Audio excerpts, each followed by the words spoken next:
First of all, after 3 months of election in Greece, how is the situation now? I think these 3 months they have shown that the volatile situation in Greece concerning the relationship with lenders and with the institutions, that they escalate their actual threats. And they, by restricting any financial helps or the commitments that they have agreed, in reality, they do not allow, they block the government to pursue a different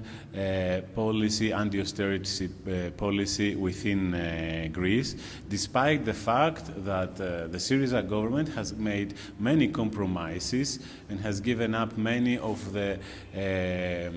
a big part of its program of the immediate measures that wanted to implement. So this is one thing as far as the negotiations and the negotiations between the Greek government and the European institutions and the IMF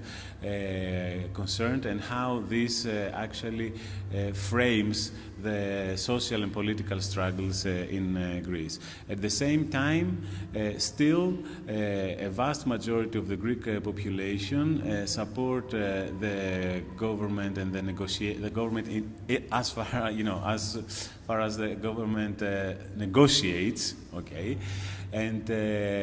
also what becomes more clear, it is the biggest need of a better organization and self-organization of the society or of the political movement from below that can actually counteract these pressures and make more feasible or viable alternatives to be implemented in the case that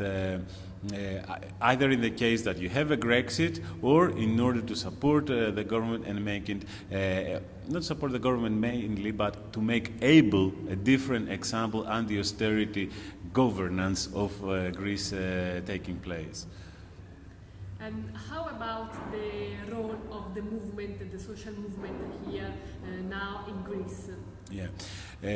as I said before, the social movements now in Greece, they face they have entered a new era, a new phase, because we don't have only to organize the support and solidarity and resistance, but also we have to see how the practices that we have developed, how they can be turned into policies, how we can actually contribute creatively by promoting different alternatives of different paradigms of how to organize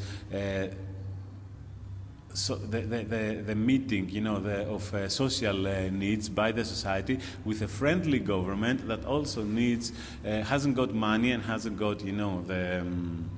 the ability, because of the larger struggle with debt, with the debtors, hasn't got the ability to counter, let's say, the humanitarian crisis or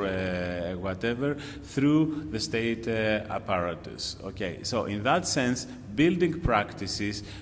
different kind of practices that include the mobilization and the participation of the society, it means that you build a different paradigm that can change the state apparatus. But all this also, it is one pillar of the discussion that's been going on between the social movements in Greece about how what is our task in this new period, but at the same time, the task of also providing for the Greek people and by meeting the immediate needs of these people is still there, because the humanitarian crisis didn't stop because we had a change in the government. The social struggles didn't stop because we had a political change, and we have also to organize autonomously and to organize these spaces that we can build different kind of alternatives and these different kind of policies and demand the government, to give us space in order to gain more ground within the society, at the bottom of the society. And all this also in the prospect, or one of the possible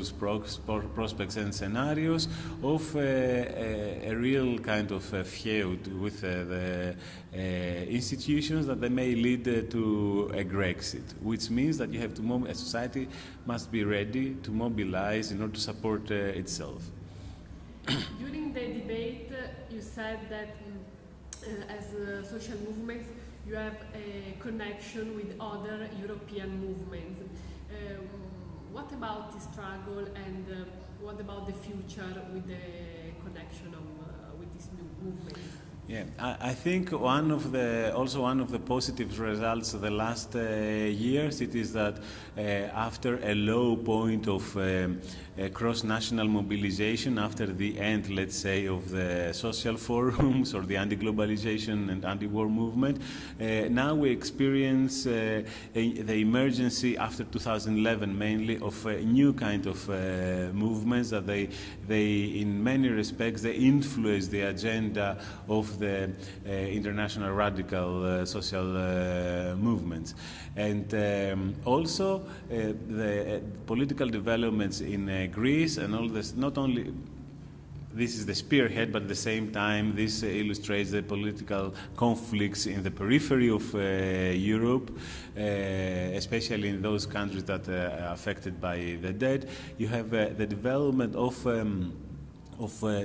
local movements, national-wide movements but they find similar movements in other countries. And the last years, those movements have been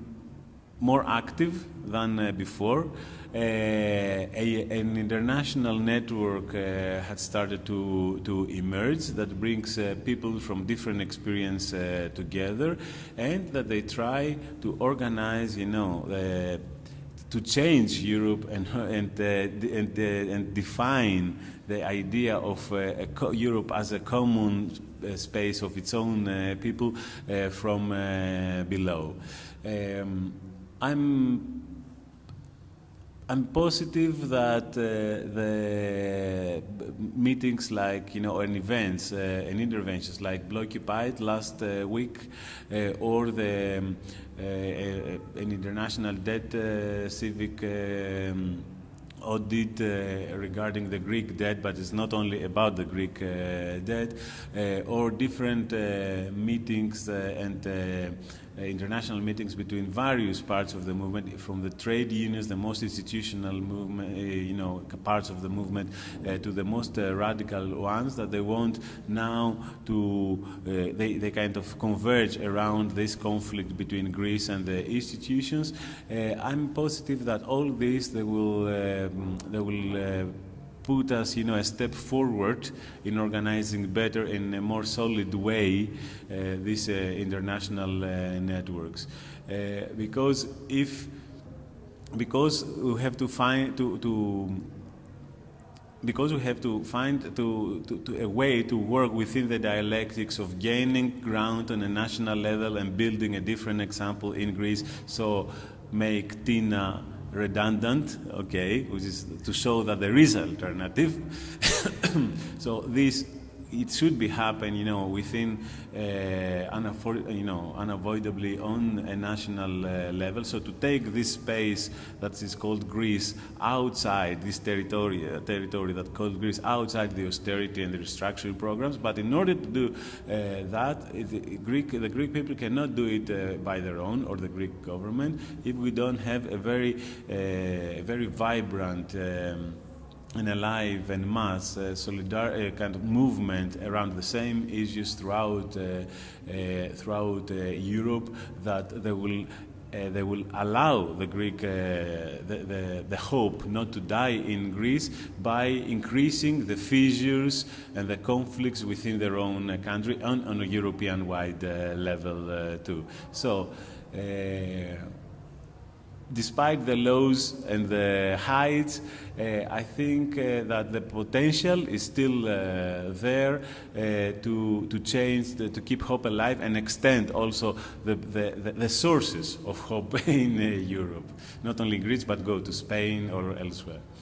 Thank you very much. You're welcome.